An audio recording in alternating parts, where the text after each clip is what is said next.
신고리 원자력발전소 5, 6호기의 운명을 결정해야 되는 시간이 다가오고 있습니다. 신고리 공론화위원회가 정부의 권고안을 제출하기까지 이제 한 달도 채 남지 않았습니다. YTN은 오늘부터 사흘에 걸쳐 원전 문제를 집중적으로 점검합니다. 안전성과 에너지 정책, 그리고 지역 경제를 비롯한 국가 산업, 이 세 가지 주제를 다룰 예정입니다. 찬반 양측의 토론을 통해 시청자 여러분도 함께 원전 문제를 고민하는 기회가 되기를 기대합니다. 네, 그럼 신고리 5, 6호기 집중 토론을 시작합니다.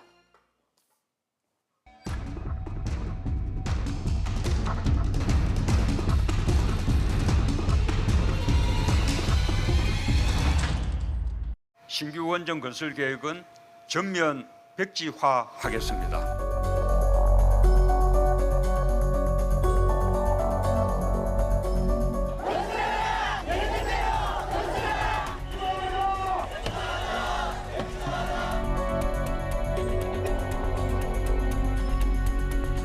이제부터 공론하는 여러분이 주인입니다.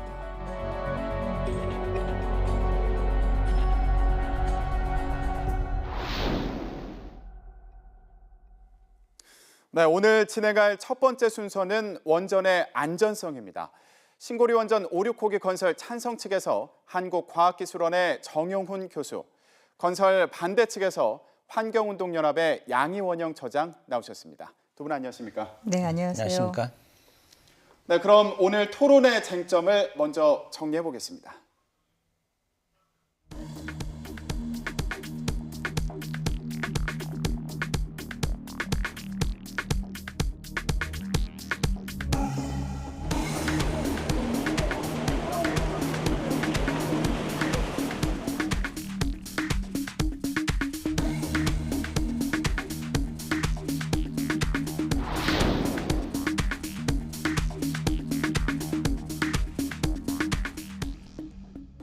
네, 오늘 토론 주제는 현재 멈춰있는 신고리 5, 6호기 건설을 왜 재개해야 하는지, 왜 중단해야 하는지에 대해서입니다. 안전성과 관련해 찬성과 반대 의견이 엇갈리고 있는데요. 우선 원전 찬성 측은 신고리 5, 6호기가 규모 7.0의 지진까지 견딜 수 있게 설계돼 있다고 보는데요. 반면 반대 측은 지금의 안전성 평가가 이 지역에서 발생한 것으로 추정되는 최대 지진 규모를 반영하지 않아 미흡하다고 주장하고 있습니다. 또 원전이 밀집돼 있어도 충분히 안전한 관리가 가능하다는 예측과 사고가 났을 때 엄청난 인명과 재산 피해가 불가피하다는 예상도 부딪히고 있습니다. 핵 폐기물과 관련해서도 의견이 엇갈리고 있는데요. 충분히 안전하게 관리되고 있다는 주장과 포화 시점이 다가오고 있다는 주장이 맞서고 있습니다. 이번 신고리 5, 6호기와 관련한 논쟁은 결국 우리나라 전반적인 원전 정책으로 이어질 수 있기 때문에 더 중요할 수밖에 없겠죠. 그럼 원전의 안전성을 중심으로 한 신고리 5, 6호기의 건설 찬반 토론 지금 시작하겠습니다. 네, 이제 두 분께 화두가 던져졌습니다. 자, 원전의 안전성을 한마디로 평가한다면 어떻게 할 수 있을까요? 먼저 처장님 의견부터 들어보겠습니다. 네, 원전의 안전성은 지금까지는 안전하게 유지가 되어 왔다. 우리나라에서는 그나마 다행이라고 생각을 하는데요. 그런데 이제 세계적으로 10만 년에 한 번 또는 100만 년에 한 번, 옆에 나라 일본일 경우에는 1억 년에 한 번 일어난다는 그런 사고가 지난 60년 원전 역사 사상 5기에서 3번 발생하지 않았습니까? 그래서 우리는 굉장히 낮은 확률로 이런 사고가 일어날 거라고 생각을 했던 건데 사실 이런 사고는 우리가 예비를 해야 된다 이런 차원으로 바뀐 것 같습니다. 원전의 안전 신화는 사실 그런 낮은 확률이 가지고 있던 그런 신화였죠. 근데 그런 신화가 무너졌다고 보여지는 거고요. 그리고 원전은 다른 발전원에 비해서 일상적으로는 크게 그러니까 사상자나 이런 사람이 별로 없지만 그럼에도 불구하고 사고가 한 번 나면은 그게 이제 수백 년 동안 방사능 오염의 문제라든가 그로 인한 암 발생이나 갖가지 질병의 발생 등이 오래 지속되기 때문에 한 번의 사고만으로도 굉장히 치명적일 수 있다. 그런 게 그동안의 중대 사고를 통해서 우리가 확인하게 된 게 아닌가 싶습니다. 네, 지금 저희가 원전을 반대하는 측의 입장을 먼저 들어봤는데요. 찬성 측의 입장은 어떻습니까? 예, 간단히 요약을 드리면은 외국에서 원전 사고가 나는 것을 이제 체르노빌, 후쿠시마를 이제 보셨죠. 그리고 우리나라 원전에 대해서 안전에 대한 우려가 있다는 것, 이렇게 이제 말씀을 드릴 수 있겠는데요. 그 우려하시는 것이 원전이 폭발을 하고 그리고 방사능에 후쿠시마 같은 영향이 있지 않을까 하는 것인데요. 첫 번째로 말씀드릴 수 있는 것은 우리나라 원전은 폭발하지는 않습니다. 폭발은 핵폭발을 또 상상하시는 분들도 계시는데 더러 우리나라 원전에서 사용하는 핵연료 자체는 농축도가 낮은 핵연료이기 때문에 핵폭발과는 전혀 무관한 이제 원전이고요. 마치 맥주에는 불이 안 붙지만 양주나 혹은 도수가 높은 술에는 불이 붙을 수 있는 것 같은 이제 그런 차이입니다. 그 두 번째로는 지진을 이제 겪으면서 또 지진의 원전 안전성 우려가 있다는 것 이해가 됩니다. 그런데 우리가 17,000년 이상을 원전을 운영해 오면서 지진 때문에 원전에서 치명적인 사고가 났던 적은 없었습니다. 그리고 그 동일본 대지진 때도 후쿠시마 원전은 해일을 맞아서 이제 사고가 났던 거고요. 지진에 노출됐던 다른 원전들은 다 괜찮았습니다. 그렇게 볼 때는 지진 때문에 원전의 안전성을 이제 우려하시는 부분은 좀 해소가 될 수 있을 것 같고요. 그리고 만약의 경우에 노심이 녹을 경우 밖으로 방사능이 마구 쏟아져 나오는 거 아니냐. 우리가 참조할 수 있는 사고는 미국에 있었던 그 3마일 아일랜드 사고가 되겠습니다. 경락 건물이 있었기 때문에 밖으로 방사능 노출은 없었거든요. 노심은 높고 큰 사고가 났지만 우리나라 원전이 똑같은 타입입니다. 똑같은 노형인데 우리나라에서 만약에 사고가 있다면 세상에 100% 안전한 것은 없으니까요. 만약에 사고가 있다면은 미국의 3마일 아일랜드 사고 정도를 상상하시면 되겠다. 그래서 머릿속에 이미지를 우리나라에서 일어날 수 있는 최악의 사고는 미국에 있었던 3마일 아일랜드 사고다. 이렇게 생각해 주시면 되겠습니다. 네, 지금 우리 원전 관련해서 우려할 만한 부분이 크지 않다. 이런 취지의 설명을 해주셨는데요. 구체적으로 말씀을 해주셨습니다만 하나하나 이어서 따져보도록 하고요. 먼저 처장님께서 아까 원전과 관련돼서 반대 입장을 밝혀주시면서 다른 나라의 사례를 좀 들어주셨습니다. 네. 체르노빌 원전 사고라든가 일본의 후쿠시마 사고가 그 원전을 반대하는 쪽에서 주로 드는 사례라고 볼 수 있겠는데 관련해서 어떤 입장 갖고 계신가요? 네. 교수님께서는 이제 우리나라 원전 노용이 다르니까 안전하다 이렇게 얘기를 했는데 뭐 A라는 차가 더 안전하냐, B라는 차가 더 안전하냐, 제가 특정 지금 브랜드를 말씀드릴 수는 좀 없는데 그게 설계가 다르다 그래서 더 안전하다 이렇게 말하는 거는 예를 들면 이제 미국이나 뭐 구소련도 마찬가지고 일본이나 그 나라에 적합한 최고의 안전성을 가진 원전을 가지고 있는 거죠. 체르노빌 그 당시만 하더라도 지금에 와서 보면은 경락 건물이 없었기 때문에 그런 폭발이 일어난 거다 이렇게 평가를 하는데 그 당시로 치면은 사실은 최고의 원전이다 그렇게 평가를 했었어요. 그때가 냉전 시기였는데 그때 서방 세계에서도 그런 평가를 했었고 그리고 후쿠시마 원전은 우리나라하고 좀 노형이 다른데 이제 증기발생기라고 해서 지진이 발생하면 이제 가느다란 관들이 이제 깨지면서 심각한 사고로 이어질 수 있거든요. 그래서 지진이 있는 지역에서는 그런 증기발생기가 없는 원전이 더 안전할 수가 있는 거죠. 근데 우리나라는 지진 안전지대라고 해서 그런 증기발생기 같은 어떻게 보면 지진에 되게 민감한 내진 설계가 되어 있다 하더라도 그런 시설이 되어 있는 거고 그래서 이게 어떤 게 더 안전하다, 안전하지 않다 이것이 아니라 우리가 예상하지 못하는 상황에서 그러니까 사고가 발생한다는 거예요. 그러니까 뭐 교수님들께서는 공학자분들은 이제 이론적으로 얘기를 많이 하시겠죠. 근데 현장은 그게 아니라는 겁니다. 예.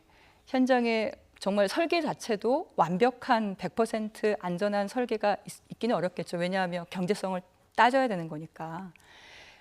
우리나라 원전이 어쨌든 뭐 핀란드에 수출하려고 할 때는 안전 기준에 못 미쳐가지고 여러 가지 안전 설비를 추가로 더 했던 것처럼, 근데 뭐 핀란드는 훨씬 비싸죠 우리나라보다. 원전 건설하는 데 있어서 우리나라는 원전 건설이 훨씬 값이 싸고. 그럴 때 이제 경제적인 타산성에 맞춰서 설계가 들어갈 거고, 그러니 100% 안전한 설계는 사실상 불가능한 거고. 그럼에도 불구하고 낮은 확률로 사고가 날 거라고 설계를 해서 그걸로 시공을 하는데 얼마 전에 우리나라에서 일어났던 일이죠. 20년 동안 아까 제가 말씀드렸던 증기발생기라고 하는 굉장히 중요한 핵심 시설이에요.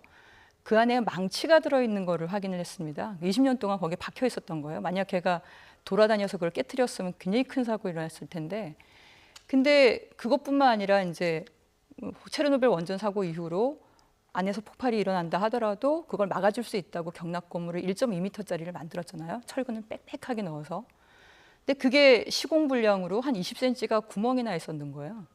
둘레가 한 138m를 삥 둘러서 다 구멍이 난 상태로 해서 20년 동안 가동돼 있는 걸 아무도 몰랐던 거죠. 그런 건이나, 그러니까 시공에서의 불량은 사실은 사람이 판단하기 어렵죠. 그리고 체르노빌 원전 사고도 사실은 인적 실수에 의한 거잖아요. 그러니까 그 시공도 사람이 하는 거고 운영도 사람이 하는 거고 정비도 사람이 하는 건데, 우리나라에서 정비할 때 부품을 이제 비리 문제로 사실 썼던 부품을 다시 세척해갖고 새 부품인 양 다시 끼워넣는 그런 사례도 발각된 적이 있고, 시험 성적서나 품질 보증서를 위조해서 간 적도 있고, 그래서 안전의 문제가 이런 매 단계마다 100% 안전하게 보장할 수 없기 때문에, 그래서 과거에 일어난 사고가 미래에도 안 일어날 건지, 그리고 안전 기준을 아무리 높인다 하더라도 100% 안전한 기술이 과연 존재하는 건지, 거기서부터 이제 원전에 대한 위험성에 대해서 이제 우려를 하게 되는 겁니다. 네, 지금 결국 현장은 완벽할 수 없다, 이런 말씀으로 요약을 해볼 수 있을 것 같은데 어떻게 들으셨나요? 예, 먼저 체르노빌 원전 안전성이 뛰어난 원전이었다라고 이제 말씀하셨는데, 그 서방 세계에서 체르노빌 원전은 설계가 잘못됐다라는 이야기를 이제 누누이 했었습니다. 그건 사고 이후에 얘기한 거죠. 사고 그렇죠? 이전에도 있었고요. 노심 설계가 브레이크를 밟아도 악셀을 밟은 것처럼 계속해서 출력이 증가할 수 있다. 이제 그 우려를, 설계 잘못에 대한 우려가 있었던 원전이고요. 그런 원전은 또 우리나라에 없죠. 이제 우리나라와 이제 상관이 있는 문제는 아닌 것 같고요. 일본 원전들 같은 경우에 후쿠시마 사고 이후에 후쿠시마와 같은 사고가 다시는 일어나면 안 되기 때문에 안전 기준을 다시 재정립을 하고 평가를 했습니다. 거기에 통과된 원전이 지금까지 12개가 있고 5개가 지금 운전 중인데요. 그 12개 모두가 우리나라와 똑같은 가압 경수로형입니다. 그 지진 때문에 증기 발생기가 깨졌던 적도 없고요. 만약 그런 우려가 있었다면 일본이 12기 그 원전에 대해서 재가동 승인을 내줄 수가 없죠. 안전성 평가를 해서. 그래서 이제 그 지진에 증기 발생기가 깨지고 그쪽을 통해서 방사능이 나가는 것은 우려를 안 하셔도 될 것 같고요. 그 핀란드에 우리가 원전을 수출하려고 할 때 우리가 안전성이 모자라서 뭘 이제 더 보강한 거 아니냐. 그것은 그 나라 사정에 맞게 만들어진 규정이 있으면 거기에 맞춰줘야 됩니다. 파는 사람 입장에서는 그 나라 사정을 맞춰줘야죠. 안전성의 우열이 아니고 그 나라에서 요구하는 요구사항이 다르기 때문입니다. 반대로 핀란드 원전, 프랑스 아레바라는 회사가 짓고 있는 원전인데요. 그걸 미국에다 갖다 팔려고 할 때는 내진 설계를 보강을 해야 됩니다. 내진이 0.1G 정도 돼 있는데 미국에 갈 때는 적어도 0.3G를 해줘야 되는 거죠. 그 원전 설계라는 것은 그것을 이용하는 나라에서 그 처한 상황에 따라서 기준을 정하는데 그 기준을 맞춰주는 설계를 해주면 되는 겁니다. 이게 안전성의 우열이라기보다는 나라마다 다른 특색점이다라고 이제 보시면 될 것 같고요. 문제는 물건이 좋더라도 이게 운전하는 사람이 믿을 만한가 이제 지적하신 거에 대해서 100% 공감합니다. 사람이 가장 중요합니다. 그래서 후쿠시마 사고를 겪고 또 납품 비리, 말씀하셨던 보증서 이제 불량, 위조 이런 일을 겪으면서 저희가 제도가 많이 바뀌었습니다. 이제 일예가 원전 감독법이라는 법이 생겼는데요. 예전에는 원자력 안전위원회에서만 조사할 수 있는 권한이 있었었는데 이제는 산업부도 거기에 대해서 감독을 할 수 있는 권한이 법적으로 이제 명문화가 되었습니다. 그래서 현재 산업부가 일제 조사를 지금 하고 있습니다. 그래서 정부가 일제 조사를 지금 다 하고 있으니까 예전에 잘못됐던 시공 잘못된 겁니다. 그러면 이거를 현재 상태가 괜찮으냐, 이거를 수리를 했을 때 수리를 못할 수준이냐, 라는 것들을 일제 조사를 통해서 쭉 다 살펴본다면은 뭐 정부가 결론을 낼 수 있을 것 같습니다. 정부를 한번 믿고 지켜봐 보시는 것도 좋을 것 말씀을 같습니다. 좀 네. 제가 이어서 드려도 될까요? 네. 그러니까 그 나라의 특수한 상황, 저는 거기에 집중을 하고 동의를 합니다. 미국이나 소련이나 이런 나라들은 워낙 큰 나라죠. 그리고 원전 주변에 사람이 거의 안 살아요. 우리나라의 특수한 상황은 뭐냐면 국토가 굉장히 좁습니다. 그리고 사람들이 굉장히 많이 몰려 살아요. 원전 개수로는 전 세계에서 6위인데 원전 밀집도는 세계 1위예요. 타의 추종을 불허하는 세계 1위입니다. 이렇게 조그만 나라에 사람들이 이렇게 몰려 사는데 원전이 24개나 있어요. 원전뿐만 아니라 핵폐기물도 세계 1위예요. 그 양도, 단위 면적당. 그러니까 위험이 그만큼 집중되어 있는 거죠. 게다가 이번에 신고리 5호기, 6호기가 들어서는 곳은 우리나라 제2의 수도 아닙니까? 부산. 그리고 산업의 중추 아닙니까? 울산. 반경 30km 안에 400만 명이 살고 있는 곳이에요. 근데 그게 한두 개도 아니고 이미 뭐 폐쇄된 원전부터 건설 중인 원전까지 하면은 8개가 있는데 거기에 추가로 2개를 더 넣는 게 신고리 5, 6호기입니다. 그러면 이렇게 좁은 국토에 이렇게 사람이 많이 몰려 살고 있는 데다가 여러 개의 원전을 몰려서 짓는 그런 특수한 상황, 세계 어디에도 없는 그런 특수한 상황에 맞게 안전성을 더 강화하고 기준을 더 높여야 되는 거죠. 핀란드는 우리나라보다 몇 배가 넘는 국토에다가 인구 500만 명밖에 안 살아요. 근데 우리보다 안전 기준이 더 높고 더 비싼 돈을 지불하면서 우리한테 수출하려면 그거 맞춰라 이렇게 한 거 아닙니까? 그러니까 경납 건물도 이중으로 하고 항공기 충돌 다 예상하고 그렇게 한 거잖아요. 근데 우리나라는 신고리 5, 6호기 그런 특수한 상황에 2개를 넣었는데 과연 이게 정상적이었냐라는 생각이 드는 게 그 수십만 페이지 되는 저는 아직 구경도 못했어요. 예비 안전성 분석 보고서. 그 원전이 안전하게 설계되고 시공될 수 있다라고 하는 그 보고서가 있어요. 근데 그 보고서를 원자력 안전위원회 위원들조차 구경밖에 못하는 거예요. 그 안에는 전기공학, 교수님과 같은 원자력공학, 지질, 뭐 재료공학, 온갖 모든 공학과 과학의 결정체가 그 안에 있을 테니까 다양한 전문가들이 검토를 해서 꼼꼼히 조사를 해야 될 거고 뿐만 아니라 그게 사고가 나면 주변에 수백만 명에 영향을 미칠 텐데 사실 우리가 후쿠시마 원전 사고를 보고 사고 난다는 거 전제하고 이제 준비를 해야 된다고 보지 않습니까? 그런 준비가 잘 되어 있는지를 봐야 되는데 그게 다 비공개인 거예요. 그러면서 안전성 평가를 한다고 하면서 한 달 만에 3번 회의로 끝나버린 거죠. 네? 그 당시에 그러니까 후쿠시마 원전 사고 난 다음에 일본은 법적으로 하지는 않았지만 어떤 조치를 취했냐면 뭐 30km까지는 20km는 강제 피난이었고 30km까지는 공고 피난이고 바람 부는 방향으로는 거의 50km까지도 피난 간 사람들이 있어요.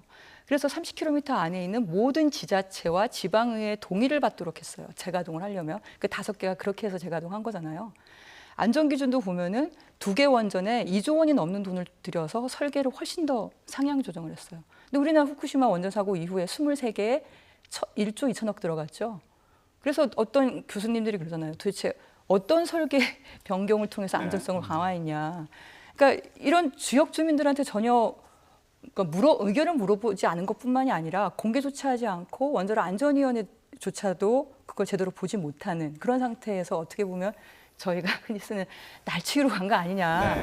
그래서 이게 정상적으로 가지 못했다. 이런 비정상을 바로 잡아야 된다라는 게 지금 저희 공론화를 요구하는 거고 네. 이런 특수한 상황이 원전 안전 문제에서도 역시나 반복되고 있는데 지금 정부가 이제 와서 다 조사하겠다 그러죠. 저희가 후쿠시마 원전 사고 이후에 그걸 그렇게 요구했을 때 그러니까 정권이 바뀌니까 이제 시작을 하는 거예요. 근데 전 정권에서 이렇게 비정상적으로 진행된 이것에 대해서는 저희는 재검토가 필요하다고 보는 거예요. 지금 말씀을 정리해 보면 2가지로 좀 요약을 할 수 있을 것 같은데 일단은 원전이 좁은 지역에 밀집되어 있는 문제를 지적을 해주셨고요. 그리고 그런 만큼 기준이 또 높아야 되고 이 점검 과정이 다 공개돼야 되는 거 아니냐 이런 말씀을 해주신 걸로 이해가 되는데 어떻게 보십니까? 네, 첫 번째가 인구 밀집. 후쿠시마와 같은 사고 일어나면 이제 대책이 없다, 피해가 막심하다. 맞습니다. 후쿠시마와 같은 일이 같은 사고가 일어난다 그러면은 원전 지으면 안 됩니다. 우리나라에 지으면 안 됩니다. 그래서 지금 정부에서 하고 있는 일이 뭐냐 하면 설명을 드리면은 후쿠시마와 같은 그런 대량의 방사능 누출 사고가 우리나라 원전에 있으면 안 된다는 원칙하에 지금 사고 관리 계획이라든지 아니면 설비 보강이라든지 이런 것들을 다 점검을 해가면서 보강을 해가고 있는 것입니다. 그래서 한 2019년, 20년까지 이제 순차적으로 진행이 될 텐데요. 그때 가서 이건 아무리 봐도 후쿠시마와 같은 사고가 일어날 수밖에 없다라고 결론이 된다면 그 원전은 닫을 겁니다. 그렇지만 보강을 하고 안전을 다시 평가를 하고 봤을 때 후쿠시마와 같은 그런 대량의 방사능 누출은 없다라고 된다면 그때는 또 거기에서 마무리를 하고 원전을 또 가동을 할 수 있겠죠. 그래서 그렇게 지금 정부가 진행을 하고 있기 때문에 그 과정을 잘 살펴보시면 될 것 같고요. 네. 그리고 경락 건물 뭐 이중화 우리가 모자라지 않는가 하는데 사실 경락 건물 안에 경락 건물이 있고 바깥이 있습니다. 근데 이중인데 바깥은 어떤 역할을 하느냐 하면 그냥 공간을 만들어주는 역할밖에 없습니다. 실제로 압력이라든지 충격을 견디는 것은 그 안쪽에 있는 우리가 가지고 있는 저런 건물입니다. 그래서 일본, 미국, 우리는 단일 경락 건물을 가지고 있고요. 핀란드는 이중 경락 건물인데 그것도 지금 짓고 있는 원전에 대해서 이중 경락 건물입니다. 다른 유럽에서 운전되고 있는 원전들 중에 이중 경락 건물 가진 원전이 없습니다. 짓고 있는 원전에 대한 새로운 요구 사항인데 그것 자체도 바깥 건물이 또 압력을 견디고 충격을 견디는 것이 아니고 바깥에 공간을 만들어주는 것이고요. 그 똑같은 역할을 하는 것이 우리 원전에서는 스프레이를 해준다든지 아니면 필터를 거쳐서 바깥으로 배기를 해준다든지 하는 똑같은 기능을 하는 다른 형태의 시스템이 있습니다. 그런 문제고요. 그 다음에 정보 공개. 네. 이거 공개를 해야 됩니다. 네. 뭐 공개하는 게 맞고요. 네. 그래서 뭐 인터넷을 통해서 모든 국민들이 다 그 내역을 볼 수 있게 하는데 다만 지금까지는 우려되는 부작용이 있었습니다. 첫 번째가 이제 산업재산권 문제가 있었고요. 왜냐하면은 원전에 대한 설계의 자세한 숫자들까지 다 들어가 있는 보고서인데 거기에 들어간 자료가 누구나 볼 수 있게 된다 그러면은 만약 경쟁 업체 입장에서는 아주 그냥 쉽게 자료를 얻을 수 있는 상황이 되는 거고요. 네. 두 번째는 안전 문제 때문이었습니다.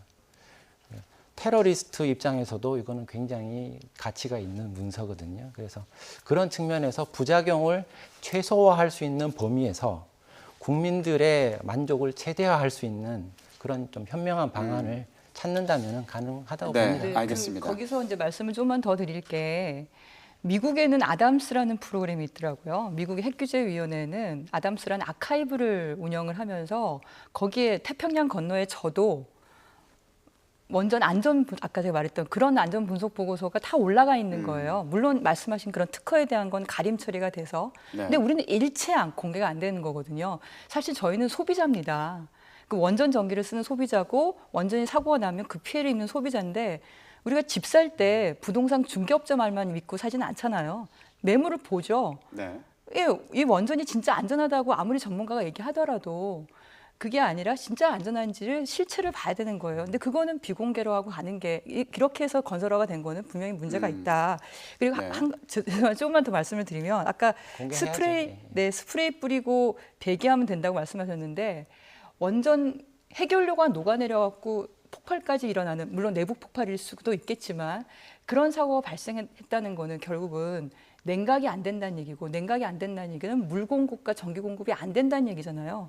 물하고 전기 공급이 안 되는데 어떻게 스프레이가 됩니까? 사람이 손으로 물을 뿌립니까? 그러니까 그 스프레이가 된다는 가정 자체도 사실은 비현실적이에요.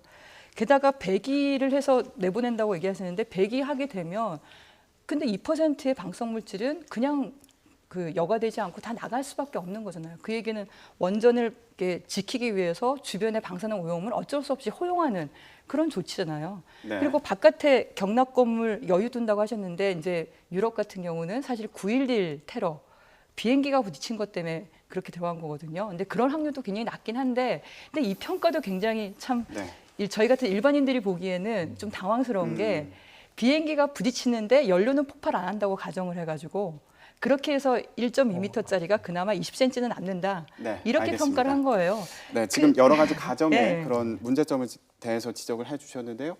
마지막으로 간단히 뭐 반박하실 내용이 있으면 잠깐 부탁드리겠습니다. 예, 뭐 스프레이나 배기 시스템은 이제 밸브 이제 작동으로 이제 가능한 거고요. 스프레이도 이건 이동형으로도 다 가능하게 지금 다 이제 설비가 갖춰지고 있습니다. 그래서 그렇게 큰 문제가 될 건 아닌 것 같고요. 항공기 충돌에서도 연료들을 다 포함해서 이제 네. 안전하도록 그렇게 보강이 다 된 겁니다. 네, 알겠습니다. 자, 오늘 시간이 많이 부족했는데요. 자, 여러분도 오늘 토론을 통해서 판단을 하는데 많은 도움이 됐기를 바라겠습니다. 지금까지 한국과학기술원의 정용훈 교수 그리고 환경운동연합의 양희원영 처장이었습니다. 오늘 말씀 고맙습니다. 네, 고맙습니다.